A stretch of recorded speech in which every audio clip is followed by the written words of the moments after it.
Eu lembro que em 2 campeonatos, eu não sei o que acontecia, acho que as pessoas achavam que eu era dopado, toda hora eu caía no antidoping nesses mundiais, né? Olha, que história legal, conta aí pra gente.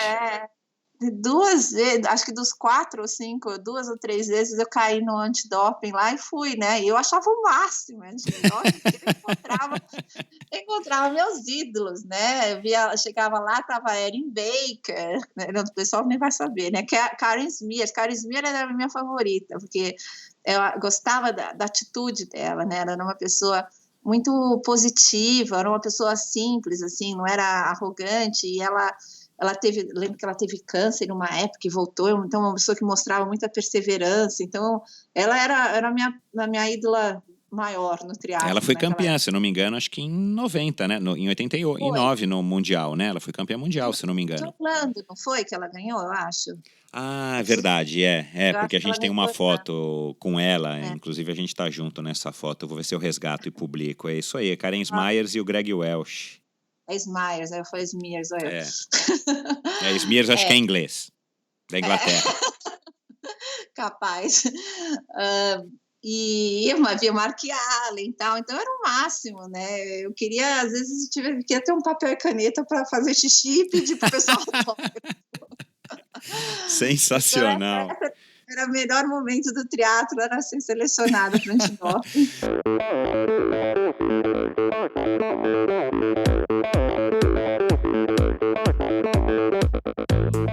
Olá pessoal, sou o Michel Bogli e este é o Endorfina Podcast. Aqui você ouve minhas conversas com triatletas, ciclistas, corredores e nadadores. Pessoas interessantes que são, acima de tudo, movidas à endorfina.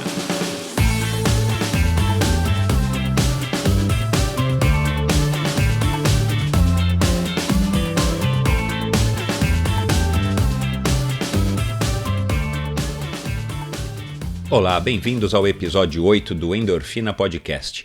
Antes de falar da minha conversa de hoje, como já tenho feito em alguns episódios, eu quero agradecer novamente a participação, o envio de e-mails e de mensagens aí de todos que estão participando. É sempre um prazer quando eu recebo. Eu peço desculpas às vezes pelo atraso na resposta, mas é que são tantas coisas para fazer, né? E como isso aqui acaba sendo também mais uma delas, eu pego as mensagens às vezes com um pouco de atraso, mas de qualquer maneira eu leio todas e respondo todas. Eu agradeço aí a participação, sugestões, muitas sugestões legais. Quero agradecer então novamente a participação de vocês e quem não participou, que participe, envie seu e-mail, sua sugestão, sua crítica, seu comentário para michel@endorfinabr.com ou através do Instagram ou Twitter no EndorfinaBR, tá certo? E como eu também já falei em outros episódios aqui, acho que há 2 episódios atrás, sobre uma audiência do Endorfina, que aliás a essa altura a gente já está batendo os 10 mil downloads nos 7 primeiros episódios, sobre a audiência que eu descobri que a gente está tendo também nos Estados Unidos, e agora eu fui mais a fundo aqui no mapa do provedor onde ficam hospedados os podcasts, e a gente está tendo, por incrível que pareça, downloads na Noruega, na Suécia, na América do Sul, em alguns países, na Argentina também, eu acredito que graças aí à divulgação do Oscar. Então, muito obrigado aí a vocês que estão nos ouvindo no Japão, muito obrigado a vocês que estão nos ouvindo aí em qualquer canto do mundo. Participem também, enviem seus e-mails ou suas mensagens através do Instagram e do Twitter, que eu respondo a todos e espero que vocês estejam curtindo também o Endorfina. Bom, minha convidada de hoje é a doutora Liane Beretta de Azevedo. Foi triatleta profissional entre 87 e 96. E na nossa conversa aqui vocês vão perceber que o comecinho e um pouquinho aí do final, a gente aborda um tema aí muito legal, muito interessante, que eu acho aí que todos vocês vão gostar. A Liane, ela é professora em atividade física e professora de saúde pública na Universidade de Teesside, no norte da Inglaterra, na cidade onde o Robinho foi jogar futebol quando ele saiu aqui do Brasil, a cidade de Middleborough. E o trabalho dela, na verdade, é não somente dar aula, mas conduzir pesquisas e estudos, justamente para estudar os benefícios da atividade física e os malefícios da falta da atividade física, na primeira infância das crianças, entre 0 e 5 anos. E isso ela estuda e aplica isso nas creches e nas escolas da Inglaterra, justamente para que os professores e os próprios pais tenham consciência da importância da prática da atividade física nesse comecinho da nossa vida, da vida das crianças. Então ela tem uma história aí bem legal, ela tem uma visão bem interessante aí que a gente pode se espelhar e de repente traduzir aí para a nossa realidade aqui do Brasil como um caminho aí para estar justamente não apenas formando atletas mais competitivos e atletas de melhor nível, mas principalmente formando indivíduos mais bem preparados para a vida. Então vocês vão perceber aí que a nossa conversa ficou bem legal também nesse aspecto. E claro, ela conta as histórias das vitórias dela, as histórias engraçadas, os tombos de bicicleta, como ela começou no triatlon depois de ter praticado aí incentivo da mãe muitos anos de natação por conta de uma bronquite severa que ela sofria principalmente. Tecnologia, ela fala aí também sobre as viagens, a época da equipe OP, ela conta uma história legal, como vocês já ouviram agora no comecinho aí sobre o doping, enfim. Tenho certeza que vocês vão gostar de mais esse episódio do Endorfina com a minha grande amiga Liane Beretta. Um abraço e aproveitem!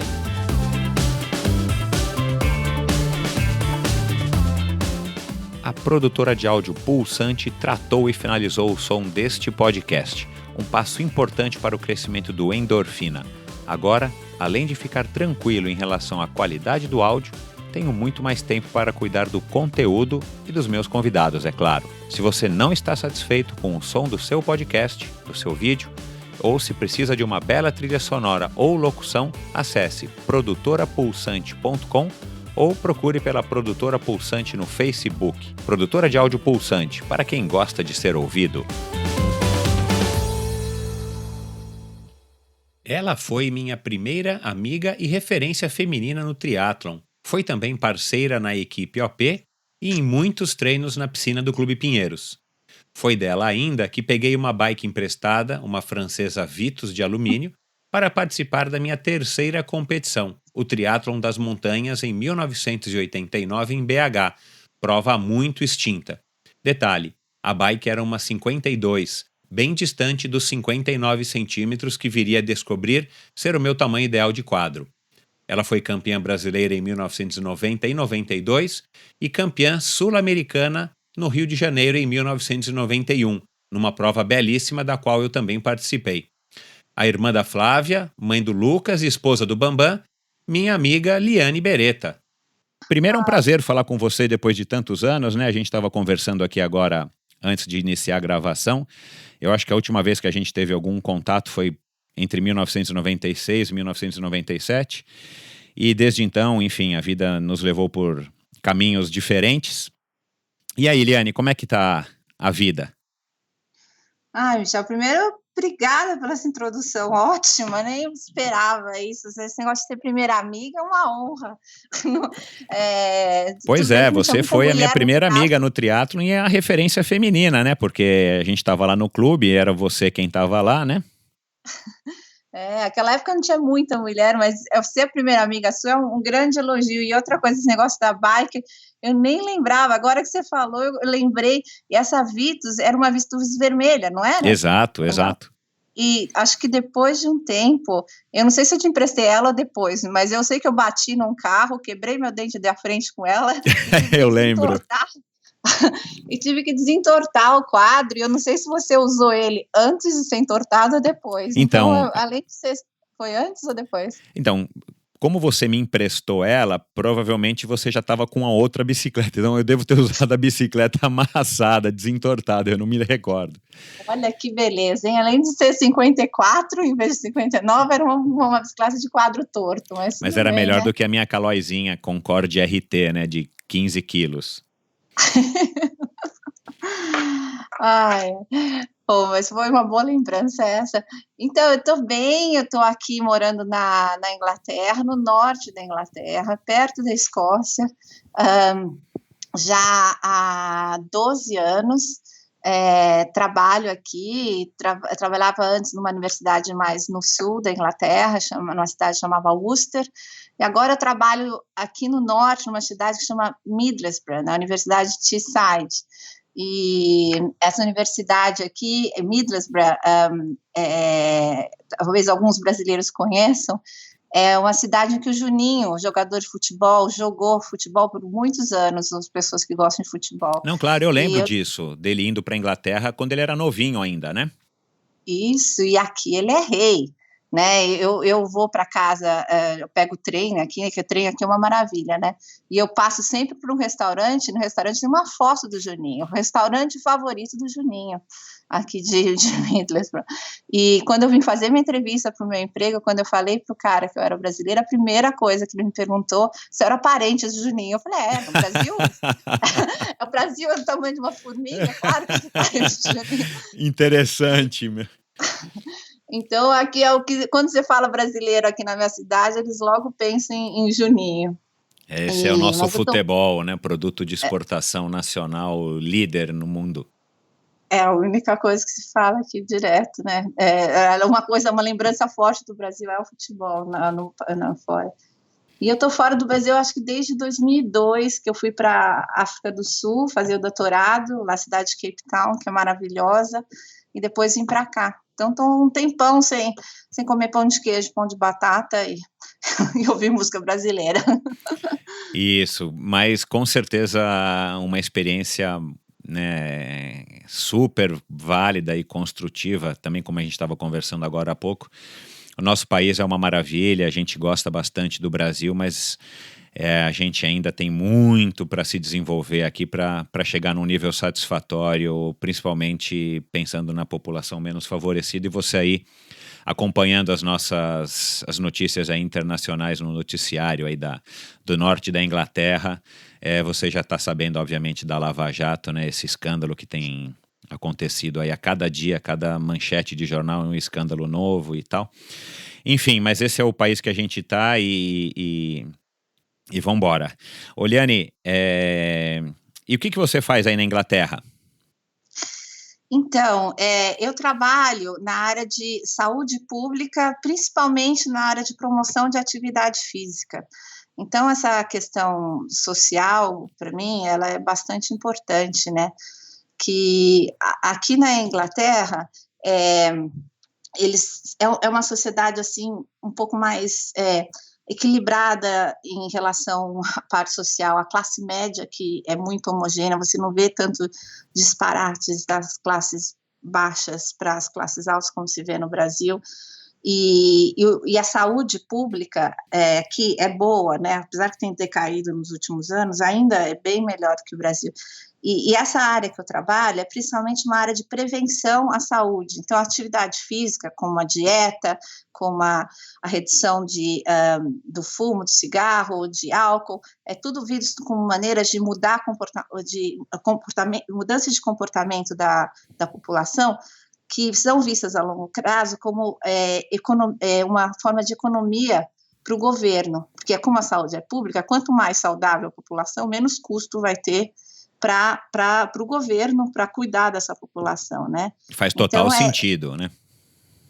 Aqui eles pensam muito, assim, nessa parte de prevenção, e essa é a minha área de pesquisa, que é o que eu tenho feito, principalmente eu trabalho com crianças, eu faço a promoção de atividade física em escolas, eu tenho muito interesse hoje em dia de trabalhar com crianças pequenas, abaixo de 5 anos, porque me preocupa a quantidade de tempo que as crianças passam hoje em dia em tablet, em telefone, e deixam de brincar. E isso afeta muito o desenvolvimento motor dessas crianças, né? Porque essa fase do 0 aos 5 é quando o seu cérebro está em maior desenvolvimento, e a parte motora está em maior desenvolvimento. Então, o fato da criança ficar só no tablet, só naquele comportamento sedentário, e não brincar, ela perde a coordenação motora, o desenvolvimento social, né, a interação que ela tem que ter com outras crianças para aprender a se comportamentar. Então, eu faço um trabalho em creches para ensinar as professoras de creches a ter maior atividades, promover atividade física dentro das creches, trabalho com os pais para os pais reduzirem o tempo de tela das crianças, e ensinarem os pais a levarem mais as crianças para brincar fora, ou fazer brincadeiras mais ativas em casa. Então, tudo isso é relacionado à atividade física, que vem também do que eu aprendi no triatlo. O triatlo, na verdade, foi o que me acabou gerando esse meu interesse por esporte, porque eu vim eu me formei em biologia no Brasil, mas quando eu estava fazendo a biologia, eu estava fazendo triatlo. Aí eu acabei ficando uma professora de educação física frustrada, e daí eu acabei fazendo mestrado na área de atividade física, e doutorado também nessa área, e hoje em dia trabalho nessa área por causa do triatlo, por causa do interesse que me surgiu naquela época que a gente treinava junto. É muito interessante, e só fazendo um complemento aí sobre isso que você falou aí do desenvolvimento do nosso cérebro enquanto somos crianças e tal, e é uma coisa que eu discuto muitas vezes, né? Eu sou pai de uma menina de 17, de uma menina agora de 10 meses, a importância que a gente tem em todos os aspectos na formação de um filho, né, no caso, e quem tem alcances maiores como professores e enfim, pessoas como você que podem atingir aí um número maior de pessoas com o seu trabalho. Mas esse prejuízo que você disse das crianças aí de 0 a 5 anos de ficarem mais no tablet do que na rua ou no parquinho ou fazendo exercícios e atividades, acaba sendo um prejuízo que nunca mais volta, né, Eliane? Porque é um tempo perdido que não tem como recuperar, né, em termos de desenvolvimento cerebral. Ou eu estou falando besteira? Não, Michel, você está falando uma verdade, apesar de você não ter lido os artigos, é isso mesmo que acontece. É difícil você recuperar depois a perda de desenvolvimento motor que você tem nessas idades, quando a criança é mais nova, de 0 a 5 anos. O que vai acontecer, por exemplo, com essa criança que tem uma coordenação motora pior, na hora que ela vai começar a aula de educação física na escola, ela não vai se sentir confortável, porque ela não sabe jogar bola, ela não sabe pular, ela não sabe a coordenação motora básica, então ela vai ficar desincentivada a fazer atividade física, e aí tem uma maior chance dessa criança ser sedentária, ser um adolescente sedentário, ser um adulto sedentário, e aí começa a gerar todos os problemas relacionados ao sedentarismo que a gente conhece bem. Então é uma fase assim que eu acho crítica para se trabalhar a coordenação motora, e também o fato da televisão, assim, deixar a criança muito isolada no meio, então ela não consegue nem interagir com outras crianças e saber como ela vai se comportar com frustrações, com divisão de brinquedos, essas coisas, e os pais usam muito a tela para controlar comportamento, né? Eu não sei como é que é aí no Brasil, mas você vê, vira e mexe, pai levando criança em restaurante e põe o tablet na frente para a criança se comportar. Então, eu como mãe, eu sei que isso é uma coisa fácil, né? Se meu filho não está se comportando, eu dou o tablet para ele ficar quieto, se ele, em vez de ele ficar correndo. Então, funciona, não adianta, funciona mesmo, mas esse é o caminho mais curto, é o caminho que não é o melhor, né? E eu acho que muitos pais não sabem disso, sabe? Eu acho que, claro, as pessoas mais esclarecidas e que têm mais acesso à informação, mas o que é uma pena são as pessoas, e aí a grande maioria no nosso caso aqui do Brasil, que não tem acesso a esse tipo de informação ou já foram eles mesmos prejudicados por esse comportamento dos seus próprios pais e acabam levando esse tipo de educação, vamos dizer aí, de comportamento, entre aspas, aí para os seus filhos, para suas famílias, o que acaba, enfim, criando um ciclo vicioso que parece que a pessoa já é fadada a ter esse destino justamente porque na primeira infância ele não teve o estímulo necessário, né? Com certeza, isso, é porque é mais fácil, né? Eu, como mãe, eu sei que é muito mais fácil para mim dar um tablet para o Lucas e não precisar ficar brincando com ele, filho único, então fica só em cima de mim para brincar, né? E do Bambam, mas ele fica, é muito mais fácil você dar uma tela e deixar a criança lá. E o que acontece também é que os pais hoje em dia estão toda hora no celular. Então a criança repete o comportamento do pai, a criança aprende muito mais pelo comportamento do que pela fala, porque o pai falando que não faz isso, faz aquilo, é pelo o comportamento como o pai se mostra para o filho, que o filho acaba repetindo. Então você vê direto as crianças no tablet e o pai no telefone, essas coisas assim. Eu não sou contra a tecnologia, eu acho que a tecnologia só veio, ajudou muito, né? Principalmente eu que moro fora do país, se não fosse a tecnologia, como que eu ia entrar em contato com a minha família do Brasil? A gente tem acesso à informação muito mais rápido do que a gente tinha em qualquer época, então é muito mais acessível, né? Democratizou muito a informação, mas a gente precisa tomar cuidado, principalmente com as crianças e crianças pequenas, no tempo que elas ficam usando essa tecnologia. Lógico que elas têm que aprender a usar tudo, mas tem que ser uma coisa moderada, né? Tem que ser, a indicação hoje em dia é no máximo 2 horas por dia. Eu tenho certeza que crianças passam muito mais tempo que isso, e lugares, aqui o problema geralmente é clima, né, quando é frio, é difícil, tal. No Brasil, acho que o problema mais é violência, as crianças não vão brincar na rua. Eu e você, a gente brincava na rua quando era criança, né, hoje em dia as crianças ficam muito mais restritas, né, e hoje em dia apareceu o tablet, então fica uma segurança para os pais deixarem tablet, videogame, essas coisas, né. Então, são 2 coisas que estão vindo e que acabam, no geral, gerando um outcome, uma finalidade, um final negativo para a criança a longo prazo, que precisa ser pensado, né? Eu acho que a consciência é o primeiro estágio, os pais terem consciência de que isso está acontecendo e tentarem se policiar, porque, na verdade, o que todo pai quer é que o futuro, que tenha uma criança saudável, uma criança que se encaixe na sociedade, que tenha um futuro bom, e isso tem que começar bem, numa idade já bem,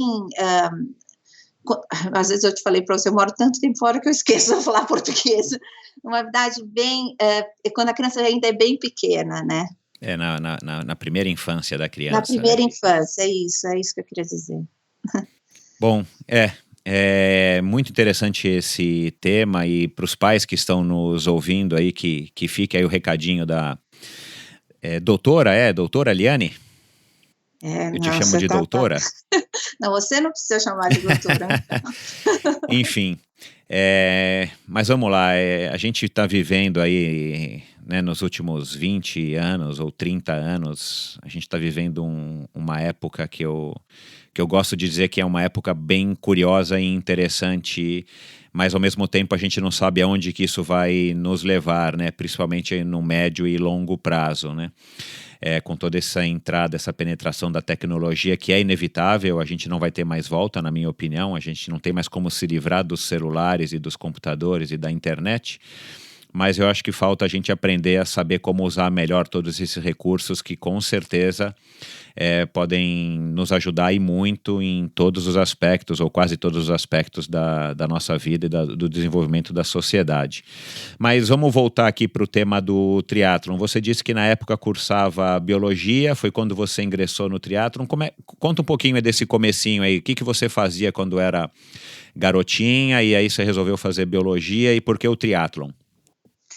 Então, eu comecei no esporte porque, acho que como muito atleta, eu tinha crises de bronquite fortíssimas quando eu era pequena. Minha mãe me falou que num ano eu consegui ter 5 crises de bronquipneumonia, 5 vezes internada, então ela me pôs na natação logo cedo. Minha mãe sempre foi uma grande incentivadora do esporte para mim e para minha irmã, né, e ela levava a gente, eu lembro ela nas arquibancadas da natação, sábado e domingo sentada por 8 horas, enquanto a gente competia, então tinha uma paciência de Jó para dar apoio para a gente. Isso é uma outra coisa também que eu trabalho na minha área, o pai ser o facilitador da criança para atividade física, isso é muito importante, né, que o pai leve, lógico que o exemplo do pai sendo atleta, sendo esportista, ajuda, mas o mais importante é o pai facilitar a criança a fazer o esporte, né, e minha mãe sempre fez isso, e pelo fato de eu ter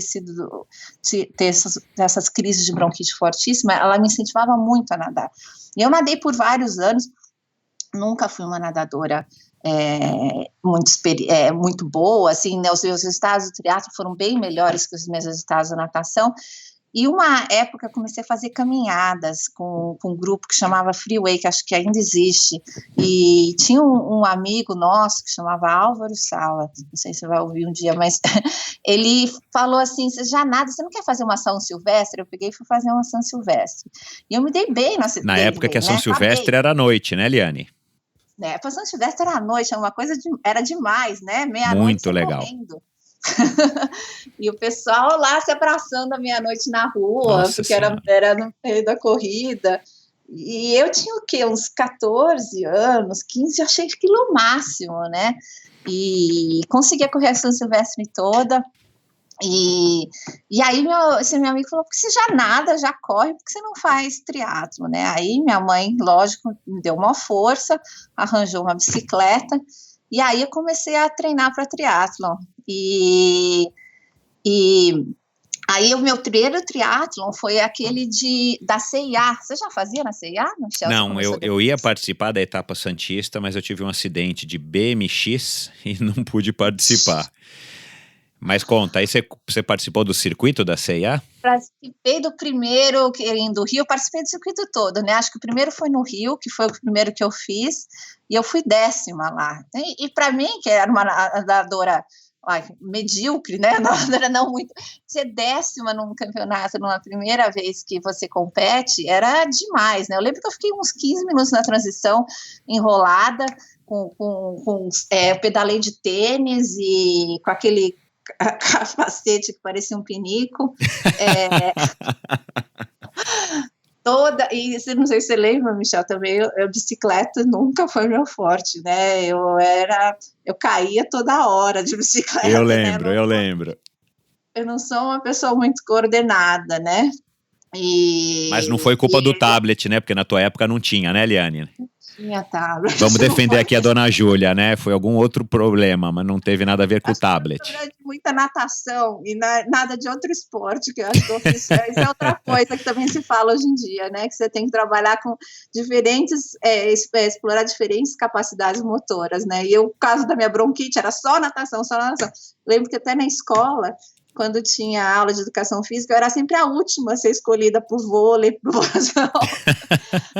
mas eu era boa na queimada, porque eu corria, e testes de Cooper eu era a melhor da classe. Então, você já via que já tinha um sinal do que eu podia ser alguma coisa no triatlo, né? Mas com bola, eu e a bola, a gente se odiava. Aliás, deixa eu fazer um parênteses aqui, né? Porque eu imagino que muitos dos nossos ouvintes aqui nunca tenho ouvido falar nesse termo teste de Cooper, que fazia anos que eu não ouvia. Era um teste que a gente fazia na escola, né? Os professores de educação física vinham com essa metodologia. O Cooper tinha acabado de lançar, acho que um livro, enfim, as pesquisas dele com relação aos benefícios da corrida. E aí lançou o tal do teste de Cooper, que a gente tinha que correr por 12 minutos, não é isso, Liane? Era isso, era um terror 12 minutos, lembra? Nossa Senhora. As crianças andavam. Lá, então. Eu fiz teste de Cooper até no exército, eu lembro direitinho, cara, isso era uma coisa que eu não sei se é aplicada hoje em dia, mas tinha até isso no exército para medir a tua capacidade aeróbia, né? E a gente ainda usa aqui, mas eu não sei como é que tá no Brasil. Que se as legal. aulas de educação física ainda fazem ou não. Eu também não sei mais, não. Bom, mas que bacana, né? E claro, a tua mãe, dona Júlia, um abraço aí para a senhora que está ouvindo aí o Endorfina, mas era uma presença constante em qualquer competição e às vezes em alguns treinos, né, que a gente até fazíamos juntos lá no clube, uma grande incentivadora. E isso que você falou dos pais serem primeiramente facilitadores e melhor ainda se forem exemplos, né, do comportamento no que diz respeito principalmente aqui o que a gente está conversando, a atividade física, mas isso é uma realidade que a gente percebe em muitos pais, principalmente os nossos amigos que estão envolvidos com o esporte de alguma maneira, mas é uma coisa que talvez muitos pais não tenham essa noção da responsabilidade que a gente tem de pegar um filho pequeno e poder, pelo menos, dar para ele as oportunidades de ir numa quadra jogar uma bola, ou de andar de bicicleta no final de semana, ou de descer embaixo no prédio, ou de sair para fora do portão de casa e brincar de pega-pega, enfim, né, de qualquer brincadeira mais dinâmica. Eu acho que isso também é muito importante a gente ressaltar, essa importância dos pais. Não, com certeza. E minha mãe é o exemplo próprio, né? Eu e minha irmã, ela sempre incentivou a gente a fazer esporte. Meu pai também incentivava, mas minha mãe, ela gostava muito do esporte, né? E até hoje em dia ela segue muito. Ela quando eu falei de você, ela falou: eu já tinha visto o Michel, eu já tinha visto a entrevista da Fernanda e do Armando, não sei o quê. Eu falei: mãe, você já está mais atualizada que eu. Ela mora hoje em dia nos Estados Unidos, né? Então ela não mora aqui na Inglaterra, nem no Brasil. Mas ela é super sintonizada com esporte, com triatlon, com as pessoas do triatlon, tudo. Agora está aposentada, ela tem mais tempo, né? Claro. Para ver essas coisas, ela está sempre atrás. Ô, Liane, e fala, e aí como é que a gente se conheceu no Clube Pinheiros, enfim, e eu comecei a fazer triatlon, como eu disse, você foi minha primeira amiga e a primeira referência feminina, e eu não me recordo, mas aí quando eu entrei na equipe OP, você já era da equipe OP ou a equipe estava se formando? Fala um pouco da nossa saudosa equipe OP. Michel, que legal que era aquela equipe, né? A equipe era, eu não sei se a gente entrou, acho que a equipe foi formada como um todo, não lembro se você entrou depois ou não, mas era Paulo Fontana, Edmundo Caetano, Michel Bogli, Luiz de Biasi e eu, única mulher, né? Sentia lá a protegida, e tinha o Fábio, né? Que era o chefe. Claro. E eu sempre lembro das nossas. O que eu mais lembro daquela época é as nossas viagens, como eu dava risada de estar junto com vocês, né? Cada um. Vocês me chamavam de Maria Boia, não sei se você lembra. Lembra, era o apelido que o Paulo Fontana te deu, né? Paulo Fontana, sempre com aquelas brincadeiras, né? E eu dava risada. Ele vai estar aqui, em breve ele vai estar aqui no Endorfina, viu? Você não perde por ir esperar, e os nossos ouvintes aqui também não perdem por ir esperar as histórias do grande Paulo Fontana, Paulo Sérgio Fontana. Ele era muito engraçado. Eu posso contar uma só engraçada? Outro dia eu levei ele para comer em casa, e minha mãe era agrônoma, e ela tinha um jarro que tinha... que ela tinha ganhado nessas coisas que ela vai de congresso, e aí tinha um nome de um produto químico. Daí ele achou que eu ia dar pesticida, falou: você vai me dar pesticida para tomar? Não sei o quê. Umas besteiras assim. Eu lembrava que o Fontana me dá. Era muito engraçado, assim. As coisas que eu mais lembro do triatlo essa amizade que a gente tinha, essas viagens que a gente fazia e dava muita risada junto. O dia que você quebrou a lâmpada do chefe, lembra? Você sabe que eu conversei com o Paulo Fontana outro dia, né? E fazia também muitos anos que eu não falava com ele.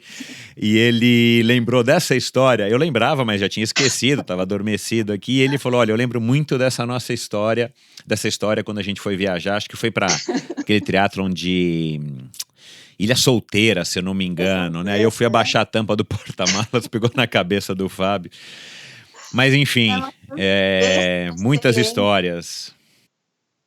E isso eu sinto uma falta danada, porque aqui a gente é diferente aqui na Inglaterra, né? As pessoas são mais reservadas e tal, e essa espontaneidade, né? Essa diversão, não tem. Eu lembro outra coisa, recentemente, no passado, eu fui para o Brasil, encontrei o Marcelo, lá do Ibirapuera, o Marcelão. Ele viu meu filho e falou: ô, caixa d'água! Eu falei: não estou acreditando que meu filho tem o cabeça grande. Eu achei super divertido, umas coisas que para vocês parece bobo, assim, mas é uma descontração, assim, que os brasileiros têm, que eu sinto muita falta aqui, essa diversão. E o que mais lembro do triatlon quando eu durmo, assim, quando eu lembro dessa época saudosa, não são os títulos, não são os troféus, mas são essas pequenas lembranças, assim, essa amizade que com certeza, se a gente se vê de novo um dia, se a gente sentar para comer uma pizza, a gente vai ser a mesma coisa, falar a mesma coisa. Isso eu sinto muita falta. Um dia, às vezes eu já vejo que o pessoal do triatlon das antigas tenta se reunir e tal, eu falo, queria estar lá, vou conversar com o pessoal para trocar uma ideia, dar umas risadas. A gente fez uma reunião recentemente aí do Endorfina numa pizzaria aqui em São Paulo. Eu quero ver se eu levo isso para outras cidades também, mas Liane, nem a gente acreditou que estava organizando. Foram mais de 45 pessoas. Nossa. E de todas as gerações, desde o Akira, que era um dos mais novos, até o Pepe, lembra do Pepe Quiros? O Pepe, ele tá bem. Tá super bem, com 83 anos, tá super em forma, enfim. Então foi muito legal. E num dos episódios agora passados, o próprio Butenas, que também teve no nosso encontro, ele comentou isso, que da mesma maneira que você está dizendo que você tem saudades, mas você hoje está um pouco afastada aí do triatlon, o Marcelo Butenas estava dizendo que ele continua envolvido, ele tem assessoria dele e tal, e ele sente muita falta disso. Ele acha que o triatlon hoje, claro, ele melhorou muito, ele cresceu, principalmente aqui no Brasil e no mundo todo, óbvio, né? Mas ele sente falta disso, ele não vê isso nas equipes, nos grupos, esse coleguismo, essa história de todo mundo viajar junto, essa história de vamos fretar um ônibus e vamos lá para o triatlon das montanhas, vamos fazer uma caravana de carro e vai todo mundo junto lá para Angra dos Reis competir. E é uma coisa que também me dá saudades, e a gente aproveitava muito e tinha muito, como você disse, né? Hoje, depois de 25, quase 30 anos, são as memórias que mais marcam e não os títulos, não os troféus. Com certeza. E acho que legal que você está fazendo, Michel, é isso, né? Você está resgatando um pouco isso que fica na nossa memória, mas a gente não está dividindo, né? E agora com Endorfina a gente pode dividir um pouco dessas lembranças e se aproximar um pouco mais, né? Eu ouço as entrevistas e fico lembrando das coisas, das pessoas, das memórias, e isso é muito legal, eu acho. Que faz bom. bem para a alma, né? Então, principalmente depois que você vai ficando um pouquinho mais velho, e você percebe que, infelizmente, né, você vai lembrar disso, não está tanto tempo, você ainda não é inglesa, como você disse, mas assim, aqui no Brasil a gente tem essa falta de valorizar a memória, né, seja dos nossos avós, dos nossos familiares, seja de pessoas públicas ou de ídolos do esporte, né? Então, tirando um Pelé, um Garrincha, tirando os grandes expoentes aí dos esportes brasileiros, de antigamente, a gente não tem nem como saber o que eles estão fazendo, como é que era, como é que não era, enfim, né, nos episódios que passou agora, eu conversei com o Fernando Nabuco, que foi para a primeira Olimpíada dele, quer dizer, a única Olimpíada que ele participou em 1960 para nadar o revezamento 4x100, e contou histórias magníficas. Quer dizer, eu acho que, enfim, o Endorfina tem esse propósito também de discutir a realidade dos esportes hoje em dia, mas principalmente de mostrar para quem quiser ouvir, seja de antigamente, ou seja, os atletas mais novos ou os curiosos, de como é que foi na nossa época, porque foi o que disse o Galindes aqui também no programa.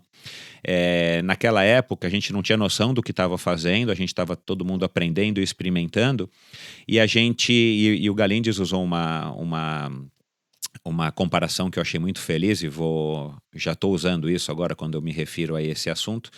A gente pegou uma estrada toda esburacada e de terra, cheia de pedra, e aí a gente foi aos pouquinhos, a gente foi alisando, foi trabalhando ela com a enxada, passando o trator e asfaltando, para que hoje, né, as novas gerações possam e estejam aproveitando o triatlon numa estrada muito mais fácil de se pedalar e de se correr do que na nossa época, que a gente tinha que descobrir, até receber a revista que vinha importada, não sei de quem que trazia, para a gente saber o que estava sendo feito lá fora. A gente ia a nossa maneira aqui tupiniquim, né? Com certeza, toda a evolução do treinamento do triatlo, né, começou naquela época, né, a gente não sabia direito o que fazer, mesmo os treinadores, eram treinadores geralmente de corrida ou de natação, não eram os treinadores especializados em triatlo, que iam aprendendo também junto com a gente como periodizar, como montar o treinamento, né. Eu me arrependo muito de não ter feito um trabalho mais de força na minha época, porque uma das razões que eu parei o triatlon porque eu tive uma contusão que eu não conseguia recuperar, e eu era uma magrela, né, e não tinha massa muscular nenhuma. Então eu acho que hoje em dia você vê os atletas, eles trabalham mais, uma coisa mais estruturada, eles têm uma programação, que eles têm o treinamento dos 3 esportes, eles têm o nutricionista, o treinador de força, tem toda uma estrutura bem melhor que a gente não tinha naquela época, né? Fora que morar em São Paulo para fazer triatlo era uma coisa que a gente acha que era herói. Eu lembro que a gente ou atravessava a Marginal para ir para Bandeirantes, e eu corria o risco de morrer, como teve gente que aconteceu, né? Ou pegava meia hora de carro para ir até não sei se ainda é assim do mesmo jeito, mas ia até o posto de gasolina e de lá começava a pedalar. Então, cada treino que você ia fazer, você pedalava 2, 3 horas, era 5 horas para acabar o treino, porque era 1 hora para ir para uma prova para voltar. Era uma canseira danada, a gente fazia umas coisas que não dava para acreditar, assim. Eu vejo aqui, por exemplo, o acesso que os atletas saem pedalando longe de casa, aqui tem um respeito muito mais pelo ciclista, né? Você vê ciclista na rua, você tem que passar na outra faixa, 10 metros de distância, e é muito mais fácil, assim. Fora isso, tem o fato da nossa época, a gente não ter o aprendizado que se tem hoje em dia, fora a falta de recurso, né? Mas eu acredito que a falta de recursos, os problemas de se pedalar em São Paulo continuam talvez o mesmo, né? Isso daí talvez não tenha mudado por aí. A realidade hoje, só para você saber, né? E é legal você ter citado isso, porque hoje, isso que você falou que a gente vivenciava e que a gente sofria na época de eventualmente pegar o carro, ir para Bandeirantes e parar lá no posto. Hoje as pessoas se deslocam muito mais tempo para fazer os treinos nos finais de semana, né? Porque, enfim, a USP continua aí, abriu a ciclovia, tem a ciclovia da Marginal, que acaba sendo uma coisa muito legal perto da realidade que a gente tinha, né? Embora não seja o treino ideal, mas hoje em dia as pessoas se deslocam muito mais para poder treinar, porque, claro, a cidade cresceu, as coisas estão muito mais complicadas em termos de deslocamento do que na nossa época, que já era ruim, né? Bom, Oliane, aí conta um pouquinho, assim, a tua lembrança, a tua versão de como é que era o cenário. Haviam poucas mulheres, como você disse, você foi a única mulher na equipe OP, e não haviam muitas mulheres competindo, né? Hoje, hoje de manhã cedinho, eu já fui para a USP treinar, e rapidamente você conta ali pelo menos umas 40 meninas pedalando de tudo quanto é nível, com tudo quanto é tipo de bicicleta e com tudo quanto é tipo de experiência, que eu fico imaginando, né, como hoje é muito mais gostoso, ou deve ser muito mais gostoso, prazeroso para as mulheres, não que elas não possam pedalar com os homens, muito pelo contrário, mas assim, você vê mulheres participando e treinando, enfim, né? Acho que deve ser muito mais incentivador. Como é que era lá naquela época? Como é que é a tua lembrança daquela época com relação às mulheres no triatlon? Então, quando eu comecei, né, eu não sei se eu fui a primeira geração ou a segunda, porque antes de mim, acho que a Silvia Nabuco fazia triatlon, mas ela tinha parado, e tinha a Bia Borges também, que fazia triatlon e tinha parado, mas eu acho que talvez depois delas, eu fui a segunda geração, e que eu comecei em 87, né, que eu falei nesse circuito da CIA. O triatlo era bem polarizado no Rio de Janeiro, né, Rio e Niterói, tinham poucas meninas aqui, minhas amigas do triatlo geralmente era a Miriam Xavier, era uma boa amiga minha, tinha a Andréa Zipin, que sumiu, e a gente ia, então não tinha muitas referências em São Paulo. Depois de um tempo começou a aparecer outras atletas, né, apareceu a Zezé, Maria José Moreira, a Cris Carvalho, a Adriana Piasecki, e aí também começou o pessoal do interior, né, a Carla e tal, mas aí já foi acho que uns 2 ou 3 anos mais para frente. Então eu fazia o treino muito com os meninos mesmo, né, e às vezes era difícil, né, principalmente o pedal, porque E o pedal sempre foi o meu mais fraco, então eu ficava sempre na roda babando. Não sei se eu usei nessa expressão. Usa, acho que o pessoal usa, sim. Eu ficava lá babando na roda dos caras para me aguentar nos treinos, né? E além do mais, sendo mulher sozinha treinando em estrada, era uma coisa um pouco perigosa, né? Então eu sempre tinha que arranjar alguém para ir junto comigo, para não ficar totalmente sozinha no meio da estrada se acontecer alguma coisa, né?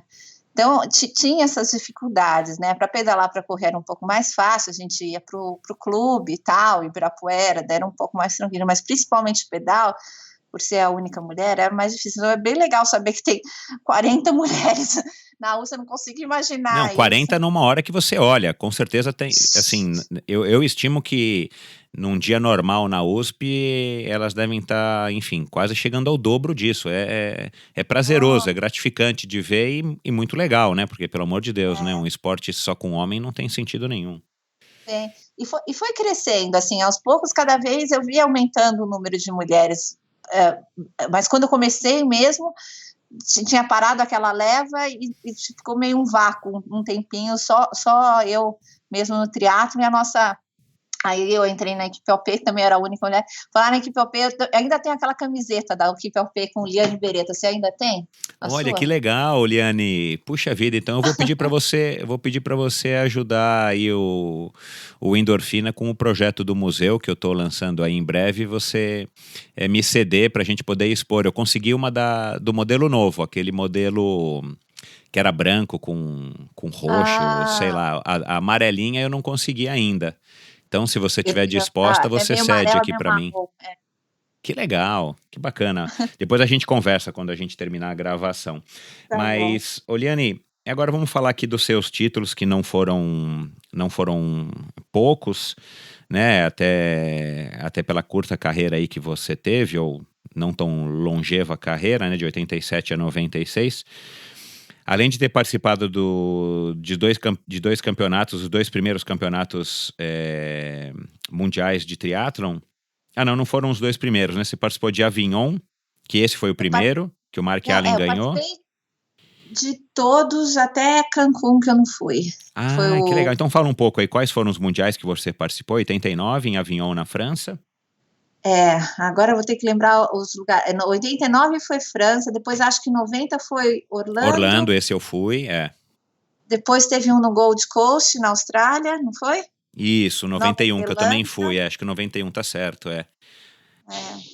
Teve Nova Zelândia na sequência, eu acho, ou antes ou depois, que eu lembro que teve um lá. E teve mais um. Qual que foi? Eu também não estou lembrando. Eu vou colocar depois aqui nos links do episódio no endorfinabr.com. Agora me fala um pouco aqui desses dois títulos aí de campeã brasileira em 90 e 92. Como é que foi? Que histórias legais que você tem dessas tuas duas conquistas? Então, era uma série de provas, né? Que contavam como o Campeonato Brasileiro. E o Cid Cardoso tinha um jornalzinho, não tinha, naquela época? O Triatleta. E nesse jornalzinho eles consideravam algumas provas do circuito e pelas provas do circuito, que eu nem sei se eram CB-Tri, eu acho que não era CB-Tri ainda. Eu acho que não existia CB-Tri ainda naquela época, né? Eles ranqueavam umas provas como sendo as principais do circuito e na somatória de pontos eu acabei ganhando o campeonato, porque eu competia bastante, né? Eu fiz muitas provas a gente usava a prova meio como treinamento, e tinha muita prova no interior de São Paulo, né? Com Vanderlei lá, que fazia aquele circuito. Teve uma época que as provas eram basicamente no Rio, mas depois a coisa começou a crescer em São Paulo, aí ficou Santos, o circuito de Santos, que ainda existe hoje, muita prova no interior que a gente fazia, e era bem legal, assim. Eu lembro que uma das outras boas memórias do triatlon os lugares que eu conheci, né, e a oportunidade que me deu para conhecer diferentes cidades do interior de São Paulo e também do Brasil e no exterior, né, esses campeonatos internacionais foram muito legais de poder viajar e conhecer e estar perto também dos seus ídolos, né. Eu lembro que em 2 campeonatos, eu não sei o que acontecia, acho que as pessoas achavam que eu era dopado, toda hora eu caía no antidoping nesses mundiais, né? Olha, que história legal. Conta aí pra gente. Duas vezes, acho que dos 4 ou 5, 2 ou 3 vezes eu caí no antidoping lá e fui, né? E eu achava o máximo, né? Eu encontrava meus ídolos, né? Chegava lá, tava a Erin Baker, né? O pessoal nem vai saber, né? Karen Smith era a minha favorita, porque eu gostava da atitude dela, né? Ela era uma pessoa muito positiva, era uma pessoa simples, assim, não era arrogante, e lembro que ela teve câncer numa época e voltou, então uma pessoa que mostrava muita perseverança, então ela era a minha ídola maior no triatlo. Ela foi campeã, se não me engano, acho que em 90, né? Em 89 no Mundial, né? Ela foi campeã mundial, se não me engano. De Orlando, não foi que ela ganhou, eu acho? Ah, verdade, porque a gente tem uma foto com ela, inclusive a gente tá junto nessa foto, eu vou ver se eu resgato e publico. É isso aí, Karen Smyers e o Greg Welch. É Smyers, eu falei Smears, olha. Smears acho que é inglês, da Inglaterra. Capaz. E eu havia Mark Allen e tal, então era o máximo, né? Eu queria, às vezes, queria ter um papel e caneta para fazer xixi e pedir pro pessoal Sensacional. Então, era o melhor momento do triatlo, era ser selecionada para antidoping. Bacana, que legal. E o aquele campeonato sul-americano que teve no Rio de Janeiro, né? Que foi o primeiro campeonato sul-americano, eu acho que eu fui 5º colocado no geral, que a gente atravessava lá aquele viaduto, né? O elevado Niemeyer, lá na etapa, acho que da corrida já, enfim. Eu não lembrava que você que tinha ganhado. Me conta um pouco aí, como é que foi essa tua prova? Então, eu tava bem, assim, uma época que eu tava bem em forma, e eu lembro a prova começava numa praia e terminava 40 quilômetros do outro lado, né? E eu lembro que minha mãe, Bambam, todo mundo teve que viajar, não sei se minha irmã estava também, teve que viajar, eu cruzei a linha de chegada, eles nem estavam lá ainda. Porque tinha essa logística, você largava, acho que lá no Recreio dos Bandeirantes, e você tinha, a gente ia se deslocando, né, pedalando, mas os apoios, enfim, os espectadores, os staffs, enfim, tinha todo mundo que pegar a estrada, e naquela época o Rio de Janeiro já é caótico ainda hoje, mas era pior ainda porque tinha menos vias, então com certeza eles ficaram presos no congestionamento justamente porque a gente estava com a estrada fechada para a gente poder pedalar e correr, né? E aí cheguei, não tinha ninguém, não, mas olha, foi uma alegria enorme, né? Eu acho que eu nadei bem, né? Minha natação eu não era uma nadadora exímia, mas era uma nadadora boa, conseguia sair no primeiro pelotão, e por incrível que pareça, aquela prova eu pedalei bem, e corrida foi uma coisa que eu acho que eu tinha um biotipo razoavelmente bom para correr, e consegui me dar muito bem na corrida. Você lembra do teu tempo, Liane, na corrida aí do Sul-Americano? Eu não lembro. Sabe qual a prova que mais me marcou, que não tem nada a ver com esses títulos, foi ter sido segunda no Ironman de Porto Seguros. Aquela lá eu lembro do meu tempo. Eu fiz 1h30 nos 21 da maratona. Que para mim foi um tempo ótimo. Que ano que foi isso, Liane? Oi? Que ano que foi? Foi quando eu estava quase parando. Foi mais ou menos em 96. E foi uma coisa, foi incrível, assim, porque foi meu primeiro meio Ironman. Eu não sei se você lembra, eu tive uma fratura exposta. Lembro, no braço. Era uma época que eu estava treinando super bem, né? E aí eu fui pedalar na Bandeirantes, e para variar estava babando, né? Atrás da roda era o Ed, o Bambam e o Elvio. E eu lá sofrendo, né? E eles tinham um pedaço de pneu de caminhão, eles desviaram e não deram tempo de avisar, ou eu estava babando tanto que nem vi se eles avisaram, caí, tomei um zig-pole. Vocês ainda falam zig-pole aí, não, né? Não, nunca mais ouvi essa expressão. E aí eu caí, apoiei o braço e tive uma fratura exposta, quebrei o rádio A1, né? E fiquei lá no meio da Bandeirantes com os ossos para fora. E aí veio uma... Coitada, minha dureza. Chamaram a ambulância lá e fui ser operada em Jundiaí, no hospital público. e fizeram uma cirurgia no meu braço, que você precisa ver o tamanho dos pontos que eu tenho aqui, então, cada ponto é o tamanho do braço, um cuidado com a estética enorme, né? Que estão marcantes até hoje aí no teu braço? Então, bem marcantes. Eu vejo assim, quando eu vou em reunião, aqui eu trabalho, o pessoal olha para o meu braço, né? Porque fala, que essa mulher tem esse corte enorme no braço? Mas sabe que eu tenho orgulho? Graças ao Hospital de Jundiaí. Hospital de Jundiaí. Mas eu vou falar a verdade, eu tenho orgulho dessa cicatriz, porque me lembra o triatlo, me lembra essa época boa, assim. Eu não tenho nem um pouco de vergonha de mostrar essa cicatriz enorme que eu tenho no braço. É uma coisa que me traz boas memórias.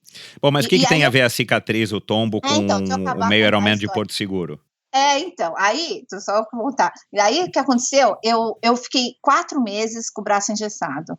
E eu ia treinar com o braço engessado, eu ficava na natação, eu ficava de antena, nadando de costas, ia pedalar, porque é o seguinte, eu tinha sido convidada para fazer o triatlo de Curaçao, porque eu ganhei o triatlo de Curaçao um ano anterior, e eles me convidaram para fazer no ano seguinte, e era perto do dia que eu ia tirar o gesso. Então, eu comecei a treinar mesmo com o braço engessado, eu pedalava com o braço engessado, eu cheguei a cair da bicicleta com o braço engessado, porque eu não... Sensacional! Completamente xarope, né? E aí eu voltei a treinar, sem ter condicionamento nenhum, e voltei a competir. E foi quando eu lesionei, quando eu tive essa lesão no piriforme, que acabou acabando, assim, o piriforme, ele circunda o ciático, então eu tinha problema no ciático, e eu comecei a competir direto com essa lesão, e comecei a ter resultado ruim, porque eu não tinha me preparado para voltar, voltei muito rápido depois da contusão, sem preparação nenhuma, e não parava de competir.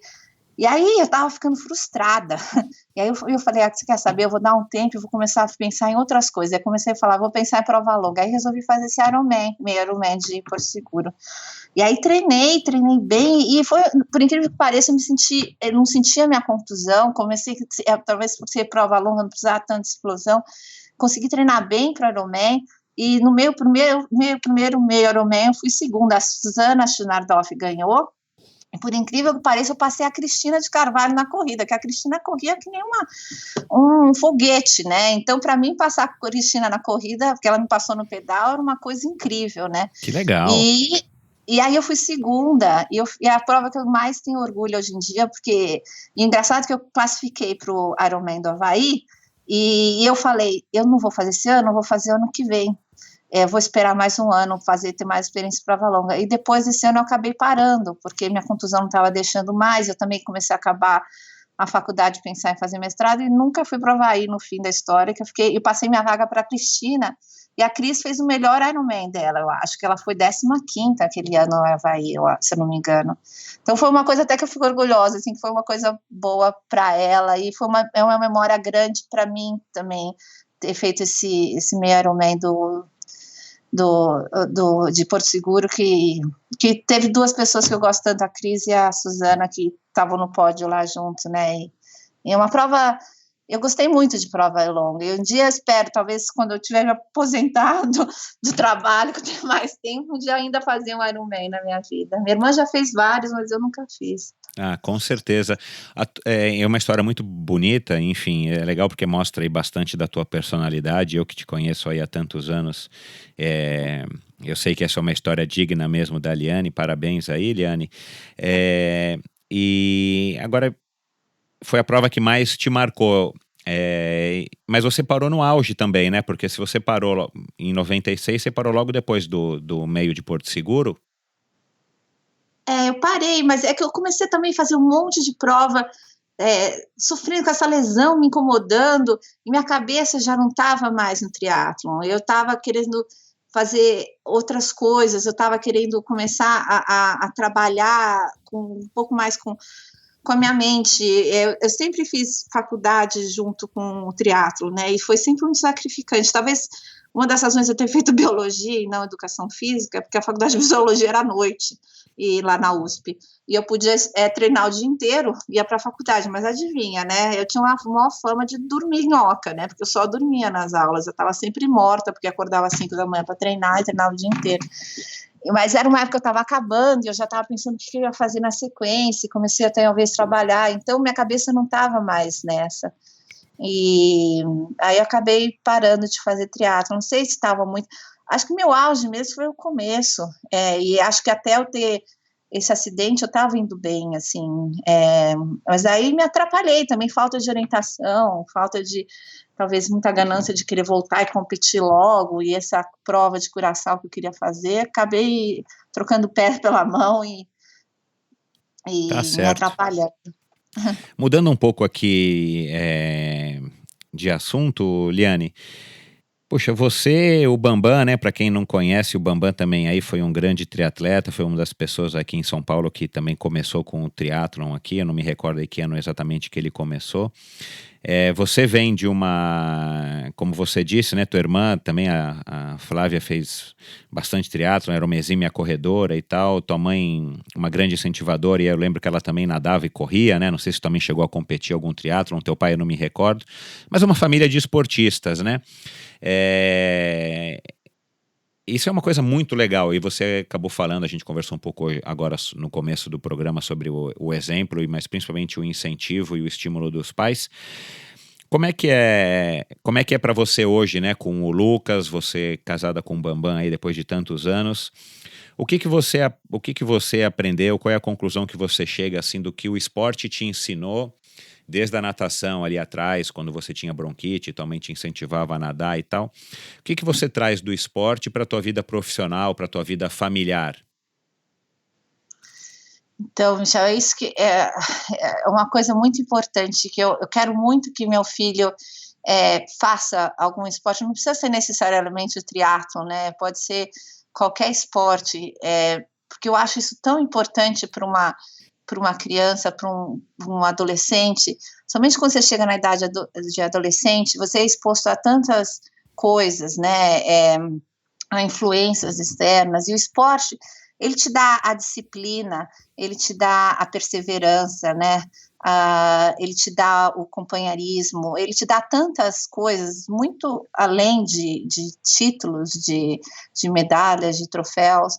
Isso que vale, é isso que fica para mim. Eu acho que eu carrego a perseverança que eu aprendi no triatlon, que eu vi nos outros atletas. Eu lembro também você, Michel, você era um atleta que nunca parava na prova, nunca. Você nunca desistia. Mesmo se tivesse pneu furado, não sei o que, você sempre cruzava a linha de chegada. Eu nunca vi você parando uma prova no meio. Esses exemplos, assim, eu acho que são muito importantes para qualquer ser humano, para aprender a ser um ser humano digno, né? Eu vejo hoje em dia no meu trabalho, eu moro aqui num lugar diferente, estranho, com pessoas com personalidades bastante diferentes das personalidades brasileiras. Eu me sinto muitas vezes discriminada por ser brasileira aqui, mas eu tenho muita perseverança, né? Eu acordo todo dia, trabalho talvez mais duro do que eles, porque eu tenho a diferença da língua, da cultura, do fato de não ser daqui, não ter as mesmas oportunidades, mas aquela garra que você aprende quando você é atleta, a disciplina, tudo, você carrega para o resto da vida. Então, eu acho que é muito importante para os pais incentivarem os filhos a fazerem alguma coisa e carregarem isso, principalmente durante a adolescência, que é uma fase de muito conflito, muitos hormônios influenciando, e todas as influências que se tem hoje em dia de drogas, de más influências, e eu acho que o esporte te tira muito disso, né? E eu quero que meu filho faça alguma coisa em relação ao esporte. Ele entende um pouquinho, assim, né? Porque a outra camisa que eu tenho, Michel, é a camisa de Caiobá. Que legal! Caiobá ainda existe, viu, Liane? Caiobá ainda acontece aí, todo comecinho de ano. Eu ganhei alguns triatlos lá, nem lembro quantos, mas eu adorava Caiobá, aquele triatlo era muito especial, eles tratavam os atletas também com a pão de ló lá. E meu filho, às vezes eu durmo com aquela camisa de triatlo e ele fala, ai, mamãe, olha, natação, bicicleta, triatlo, corrida, isso que eu quero fazer, ele fala. E ele adora troféu, ele falou que vai pegar os troféus que estão na casa do meu pai e trazer para cá pro show and tell, que eles mostram de sexta-feira aqui as coisas para ele mostrar aquele negócio. Mas isso é uma coisa assim, é legal ele saber que eu fiz esporte, que o Bambam faz esporte, o Bambam ainda faz esporte, faz bem, né? Ele treina e tal. Mas o mais importante que eu quero pro Lucas é que ele aprenda isso dessas características importantes que se carrega com o esporte, né? De disciplina, de perseverança, de companheirismo, que isso é difícil você aprender em qualquer outro lugar, assim, são poucas oportunidades que você tem, e o esporte tem uma estrutura que favorece a isso, né? Sem dúvida, e aliás eu acho que isso talvez seja mais do que as memórias, do que os troféus, enfim, eu acho que isso seja o maior legado do esporte quando a gente inicia desde jovem, são esses valores que a gente aprende, como você citou aqui, a perseverança, a garra e, enfim, aprender a cair da bicicleta, quebrar o braço, a levantar, a treinar e a, né, ter um título como você teve como segunda colocada aí da prova, que na época era a prova mais importante do triatlon brasileiro, o meio Ironman de Porto Seguro e tal. Eu também concordo com você. Agora, você disse que o Bambam ainda treina. Como é que é a sua rotina esportiva hoje, depois de mais de 45 anos de vida, Liane? Então, trabalhando nessa área, né, de saúde pública, com promoção de atividade física, eu tenho que fazer alguma coisa, né? Senão é aquele que a pessoa que vende e não faz. Eu não sei como é que se fala essa expressão em português, mas é a pessoa que... faça o que eu falo, não faça o que eu faço. Isso. Você viu? Eu esqueço como é que fala essas coisas. Mas é exatamente isso. Então, eu treino, faço academia, faço esteira, eu faço yoga, mas no meu trabalho eu faço bastante tempo sentada, porque escrever trabalho, escrever projetos, essas coisas. Então, eu tenho que ter uma disciplina de poder estar sempre encaixando alguma atividade física todo dia. Lógico que não é competitiva, nada, mas eu tento sempre fazer esporte, alguma coisa, não esporte, talvez atividade física, e incorporar ela na minha vida, né? E brincar com o Lucas também, eu brinco bastante com ele. Que acaba sendo um bom treino, né? Dependendo da energia da criança e da idade da criança, acaba sendo uma coisa que esgota a gente no final do dia, né? Com certeza, levo ele brincar e a gente brinca junto em parques, essas coisas. Então, é assim que eu tento encaixar a atividade física no dia a dia, né? Que legal. Liane, enfim, você já está com 47 anos, a gente tem a mesma idade, e você vive enfim, essa rotina aí já faz pelo menos uns 12 anos aí de estar envolvida com o esporte dessa maneira, com a atividade física dessa maneira aí que você explicou pra gente.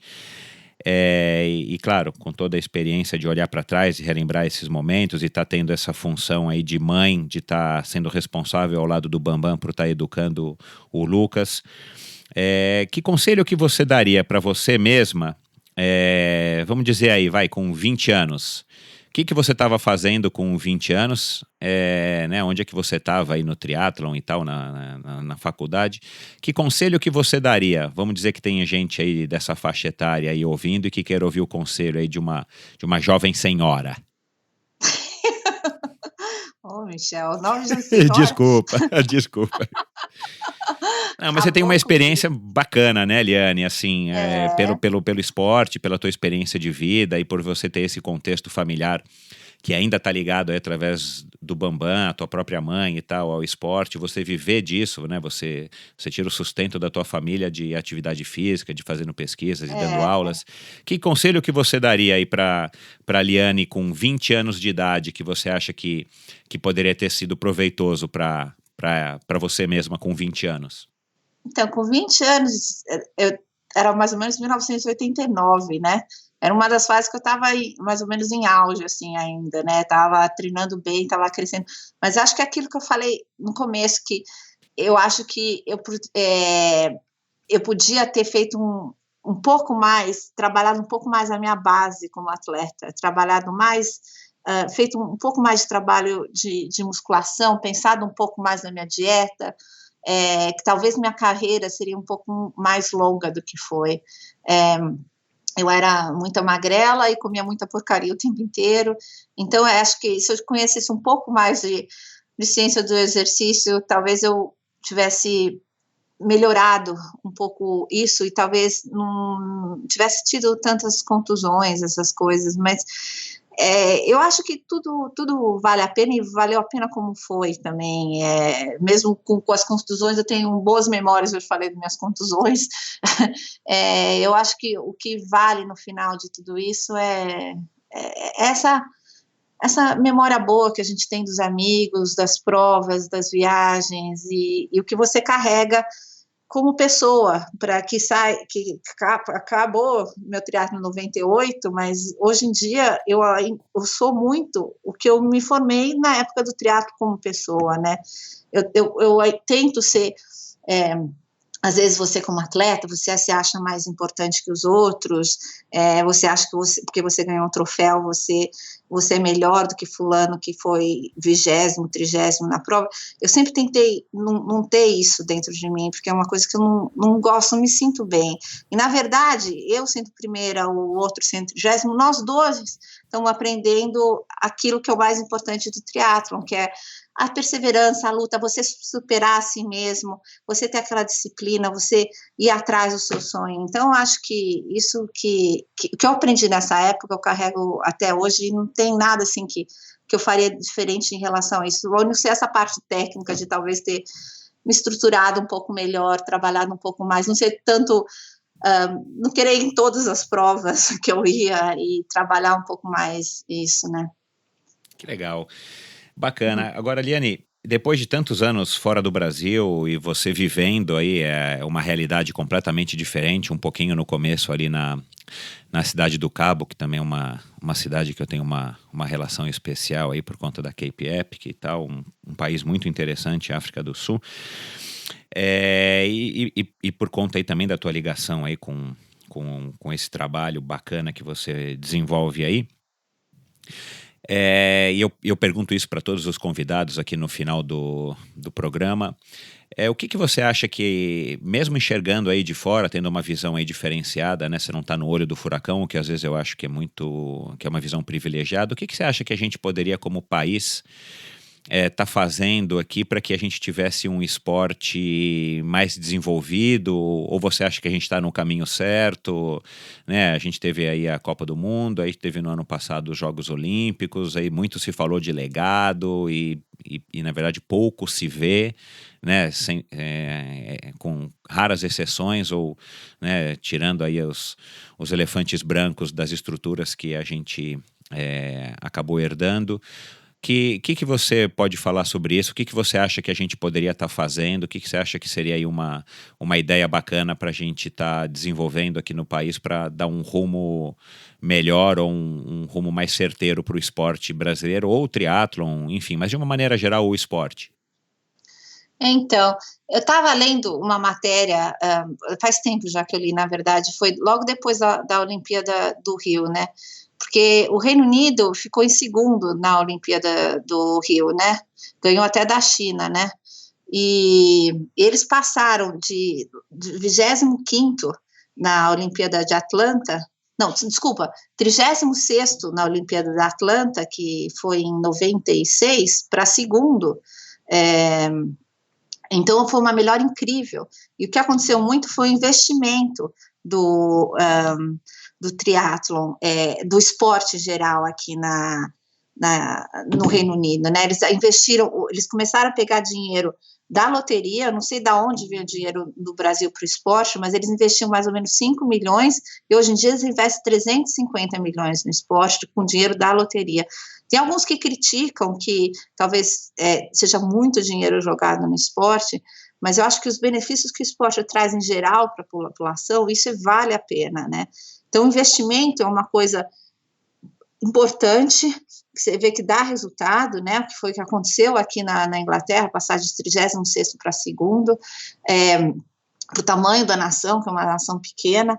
E o que eles fazem, o que eles fazem com esse dinheiro? Não é dinheiro só para dar para o atleta e ficar Deus dará, eles investem nos treinadores, no treinamento desses treinadores, na aprimoração desses treinadores, investem muito na ligação da parte acadêmica com os treinadores. Então tem universidades aqui que são totalmente interligadas com os treinadores olímpicos, com os treinadores de atletas, que eles passam todos os conhecimentos, tudo que eles estão aprendendo nas universidades em relação a sono, em relação ao equipamento, em relação à aerodinâmica. Existe essa comunicação direta com os treinadores, então os atletas sempre têm a última novidade, o último aprendizado da ciência vai direto para os atletas. É uma transmissão de conhecimento, né? Transmissão de conhecimento, é isso que acontece, essa transição, translation of knowledge, né? E isso acontece muito aqui, e isso que dá. Então, esse investimento vai muito nessa área de treinar. Lógico, financiar o atleta, o atleta ter um salário seguro, conseguir viver disso, mas ter também os equipamentos, ter também o atleta e pensar tudo a longo prazo. Acabou a Olimpíada do Rio, eles já sabem exatamente como é que vão se dar, o que vai acontecer na próxima Olimpíada. Então, uma coisa que eu sinto também no Brasil, não só no esporte, em tudo, que é muito diferente daqui, aqui existe um planejamento a longo prazo de tudo. Tudo eles planejam, não é uma coisa muito... No Brasil o problema é muito... tudo muito imediatista, né? Você quer o resultado agora, para amanhã, e no esporte, como qualquer outra coisa, né? Por que não se investe na educação? Porque é uma coisa que não se vê resultado imediato, é muito mais fácil investir numa ponte. Essa filosofia, eu acho que falta um pouco no Brasil, o planejamento, a organização, até uma fonte de renda fixa, que se saiba que vai ser investida no esporte, né? Lógico, os outros problemas que existem no Brasil, que é o dinheiro geralmente não vai para onde quer para ir, vai para a corrupção, isso é uma vergonha que se Deus quiser está sendo corrigido agora, né, com todos esses lava-jatos, etc. Mas eu acho que é isso,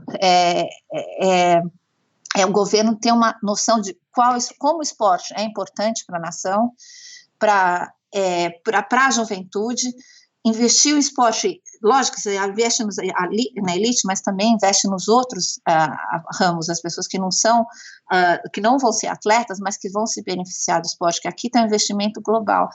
E pensar a longo prazo e com planejamento. Eu acho que é isso que falta, talvez, que ajude a melhorar. Eu acho que o Brasil melhorou muito, a performance do Brasil na última Olimpíada foi muito boa, comparado com as outras, mas eu acho que falta uma visão mais global, e também não sei se foi muito porque era no Rio, isso aconteceu, precisava ser uma propaganda maior, e se agora isso vai ser esquecido, mas é mais ou menos isso que eu queria dizer. Acho que falei demais, mas acho que era isso.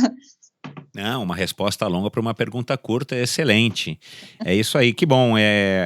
Faz total sentido, aliás, dá até um pouquinho de inveja, né? Se a gente tivesse, sei lá, um décimo dessa disposição, desse investimento e dessa sabedoria, né, dessa expertise de estar conseguindo desenvolver isso. Aliás, a gente tem, na verdade, a gente não consegue colocar em prática, com raras exceções, e não é da iniciativa pública, né, infelizmente, mas com certeza isso no médio e longo prazo constrói uma nação que consegue aí sim ter medalhas de maneira consistente, não na base da sorte ou do investimento instantâneo, né? Só para você ter ideia, Eliane, acompanhando os jornais, a gente não precisa nem ir a fundo e pesquisar, mas assim, a gente está passando crises no basquete, crises na natação, crises em diversos esportes, no judô, se eu não me engano, justamente porque acabaram os Jogos Olímpicos e, enfim, foram se descobrindo escândalos e mais escândalos de federações e confederações que faziam um mau uso do dinheiro, e a gente sabe para onde que estava indo o dinheiro e para onde não estava indo. E hoje a gente está aqui, num país que acabou de acontecer uma Olimpíada, e com certeza não existe nada muito sério no nível público e nacional para que a gente possa estar planejando não as próximas Olimpíadas, mas quando que a gente vai, ou quais modalidades que a gente tem chance de ganhar medalha daqui a 10, daqui a 16 anos, daqui a 20 anos, e isso é uma triste realidade do nosso país, mas muito bacana essa tua opinião, que reflexão interessante, que exemplo legal aí, justamente por você estar na Inglaterra há tantos anos. Liane, Sabe que eu queria só pode falar falar. uma coisinha rápida, só para acabar. Outra coisa que eu quero enfatizar, eu vejo uma diferença muito grande do brasileiro com o inglês, que o brasileiro tem uma força de vontade incrível. Eu tenho alunos brasileiros que trabalham aqui comigo, que são alunos de doutorado e tal, e vejo o atleta brasileiro. O brasileiro, ele consegue se superar muito mais do que, acho que o inglês, do que pessoas, porque a gente passa por tanta dificuldade, né? A gente viaja 2 horas para ir pedalar, atravessa a marginal para pedalar, que é uma coisa que essas pessoas, as pessoas dos outros países, eles não precisam disso, é tudo muito mais fácil. Então, eu admiro muito os brasileiros que conseguem dar certo no esporte no Brasil, e não só no esporte, mesmo na minha área, assim, na área de pesquisa, minha área atual. É muito mais difícil ser pesquisador no Brasil, 1000 vezes mais difícil do que aqui. Aqui não tem distração, é só isso e pronto. No Brasil vocês têm um monte de problemas em paralelo que acaba distraindo a mente. Então, eu acho que o brasileiro tem uma raça, uma força de vontade muito grande, falta essa estrutura. Se casar os dois, eu acho que ninguém segura, mas eu acho que falta uma organização geral, primeiro a falta de corrupção e depois uma estruturação para ajudar o povo a deslanchar, porque realmente o brasileiro tem essa gana, né, e todo mundo sabe disso. Legal, é exatamente isso. O brasileiro tem, aliás, a gente viu alguns exemplos. Ainda ontem eu estava conversando com um amigo meu a respeito do Isaquias, né, que foi medalhista na canoa, né, acho que, se não me engano, C1 e C2, e uma pessoa completamente bem preparada, completamente, vamos dizer aí, desencanada dessa pressão de ganhar, mas chegou lá, disse que iria ganhar, ganhou e depois disse que iria ganhar de novo, não ganhou ouro, mas ganhou a prata, ou foi ao contrário. Enfim, a gente ainda depende de talentos como esse, mas que mostram pra gente que a gente tem sim chance, a gente tem potencial humano. O que falta é a gente justamente conciliar isso que você falou, colocar o dinheiro no lugar certo, na hora certa, com as pessoas certas, para que a gente possa canalizar tudo isso, no caso aqui do esporte, num objetivo único, que é conseguir ter um desempenho melhor, não só em Olimpíadas, mas para todas as crianças e todo mundo que está envolvido aí com o esporte. Liane, foi muito legal, que bacana essa nossa conversa. Me diz uma coisa, eu sei que você não é muito chegada nas redes sociais e tal, mas para quem quiser entrar em contato com você, alguma menina ou alguém aí que ficou curioso com alguma história, ou alguém que está indo para a Inglaterra e de repente quer te conhecer, ou alguém que está trabalhando nessa área ou pretende trabalhar nessa área e está querendo ouvir a opinião aí já de uma pessoa experiente como você, como é que as pessoas podem fazer para te achar? Um e-mail, enfim, você tem alguma rede social, tem algum site, alguma coisa? Eu tenho Facebook, né, e agora tenho o Instagram, mas o que eu mais uso mesmo é o Twitter, mas é muito para coisa de trabalho, né, mas se alguém pode entrar em contato com o Twitter, né, Liane Azevedo, ou se não, pelo meu e-mail, que é o melhor de todos, que é l.azevedo@tis, que é TEES, dois E's, .ac.q. Ou senão você vai no site da Universidade de Teesside, que é onde eu trabalho, e coloca Liane Azevedo, vocês vão me achar lá. Legal, aí, o teu Facebook é Liane Azevedo também? É Liane Beretta de Azevedo. Lá eu mantive o Beretta para os que não me conheciam como Liane Azevedo. Não, bacana. Eu coloquei o nome todo. Bacana. O Azevedo é do Bambam ou é teu também?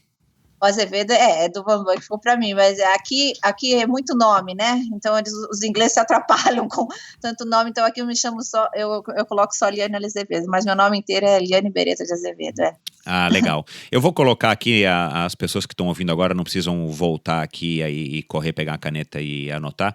Eu vou colocar aqui nos links do post do endorfinabr.com para quem quiser ir entrar em contato com você e, enfim, trocar experiências e fazer perguntas. Muito legal, Liane, um grande beijo, foi muito gostoso. Um abração pro Bambam, abraço aí pro Lucas, que eu não conheço, mas quero conhecer sim. E lembranças pra tua mãe e pro teu pai.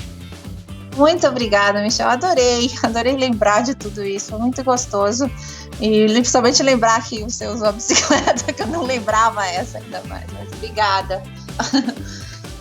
Legal, um grande abraço. Outro. Tchau.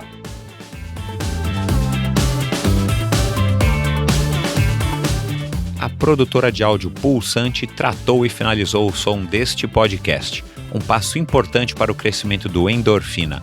Agora, além de ficar tranquilo em relação à qualidade do áudio, tenho muito mais tempo para cuidar do conteúdo e dos meus convidados, é claro. Se você não está satisfeito com o som do seu podcast, do seu vídeo, ou se precisa de uma bela trilha sonora ou locução, acesse produtorapulsante.com ou procure pela Produtora Pulsante no Facebook.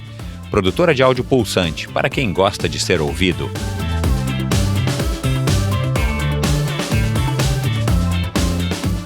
Obrigado por ouvir mais esse episódio do Endorfina. Acesse endorfinabr.com para ver as notas e links mencionados na conversa de hoje. Lá você ainda encontra todos os episódios do Endorfina. E lembre-se de participar você também, enviando suas sugestões, perguntas e críticas para michel@endorfinabr.com. Um abraço e até a próxima!